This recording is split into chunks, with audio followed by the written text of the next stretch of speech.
तो guys house of the dragon का सबसे बड़ा एपिसोड आ गया है और मेरे हिसाब से सबसे खतरनाक। हाँ हाँ, रुकिए, सांस लीजिए। House of the dragon season 3 episode 7 आया है और मैंने कसम से इतना पागलपन नहीं देखा था इस शो में पहले। ड्रैगन बैटल है, बिट्रेयल्स है और एक सीन जो इंटरनेट पे ऑलरेडी ट्रेंडिंग हो चुका है। चलिए ब्रेक डाउन करते हैं बिना स्पॉइलर वार्निंग के वेस्ट किए, क्योंकि अगर आप यहाँ तक पहुंचे हो तो आप ऑलरेडी स्पॉयलर्स के लिए रेडी हो। सबसे पहले बात करते हैं सबसे बड़े कंफर्मेशन की। क्रिस्टन कोल जो पिछले एपिसोड से ही मौत के कगार पे था, इस एपिसोड में कंफर्म हो चुका है कि वो मर चुका है। स्क्रीन पे दिखाया जाता है कि उसका बॉडी फेस में एरो घुसा हुआ है और ऑनेस्टली इतने सीजन्स के बाद एक सेटिस्फाइंग एग्जिट है ये। अगर आप क्रिस्टन कोल से हेट करते हैं, और ट्रस्ट मी बहुत लोग करते थे, तो ये मूवमेंट आपके लिए बनाया गया है। अब चलते हैं हैरनॉल। एमन टारगेरियन अपनी ब्लैक फायर स्वॉर्ड के साथ ट्रेनिंग कर रहा है, स्टिल रिकवरिंग है अपनी चोट से। लेकिन रियल चीज ये है, वो कंप्लीटली एलिस रिवर्स के कंट्रोल में आ चुका है। वो खुद को किंग समझता है, अपना नया किंगडम बनाने का सपना देख रहा है हैरन द ब्लैक के जले हुए कैसल से। लेकिन रियलिटी ये है कि एलिस उसकी पपेटियर है। ये डायनामिक इस सीजन का सबसे क्रीपी और सबसे फैसिनेटिंग सबप्लॉट बन गया है। और हाँ, इस एपिसोड में एक ड्रीम सीक्वेंस भी थे, जो बहुत डिस्टर्बिंग है और ऑलरेडी सोशल मीडिया पर रिएक्शंस ले रहा है।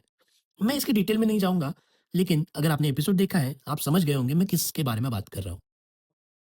रेड कीप में एलिन को एक पैकेज मिलता है ऑर्मंड की तरफ से। अंदर है क्या?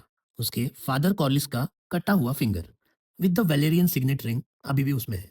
भाई ये शो कभी अपने वॉयलेंस में होल्ड बैक नहीं करता, और ये सीन उसका प्रूफ है। Purely visual, purely brutal. यहाँ से प्लॉट और भी थिक हो जाता है। ऑर्मंड टम्बलटन में बैठे बैठे उल्फ को कन्विंस कर लेता है, जो कि टीम ब्लैक का ड्रंक रिजेंटफुल ड्रैगन राइडर है, ग्रीन साइड ज्वाइन करने के लिए। कैसे? सिंपल। ड्रिफ्ट मार्क आइलैंड का प्रॉमिस। उल्फ अपने प्राइड और अपनी ग्रीड के आगे झुक जाता है और बदले में प्रॉमिस करता है कि ब्लैक्स जल के खाक हो जाएंगे। ये टारगेरियन सिविल वॉर में एक और मेजर शिफ्ट है पावर बैलेंस का।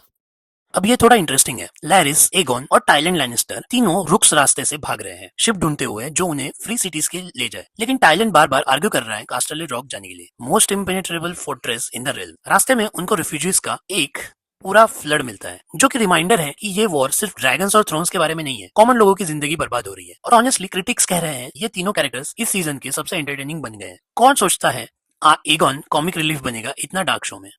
अब आता है एपिसोड का सेंटरपीस। वेगार, साइरेक्स, कैरेक्सिस और स्ट्रीप स्टीलर चारों एक साथ क्लैश करते हैं एक सीक्वेंस में, जो क्रिटिक्स कह रहे हैं ये बेस्ट मूवमेंट है पूरे शो में सिंस सीजन 1। मल्टीपल रिव्यूज ने इस एपिसोड को सीजन का बेस्ट एपिसोड बोला है, सिर्फ इसी बैटल की वजह से। ये सिर्फ विजुअल स्पेक्टेकल नहीं है, ये इमोशनल भी है, क्योंकि हर ड्रैगन का अपना राइडर है जिसकी लॉयल्टी और फेट इस फाइट से जुड़ी हुई है। अगर आपको लगता है कि हाउस ऑफ द ड्रैगन अपना सीजन 1 वाला मैजिक हो चुका है, ये एपिसोड प्रूव करता है कि नहीं, स्टिल है वो मैजिक। तो बस इतना ही था इस हफ्ते का पेनल्टीमेट एपिसोड। और गाइस, फिनाले के लिए बकल अप कर लो, क्योंकि अगर ये एपिसोड इतना इंटेंस था तो फिनाले में क्या होगा सोचिए। कमेंट में बताओ सबसे शॉकिंग मोमेंट कौन सा लगा।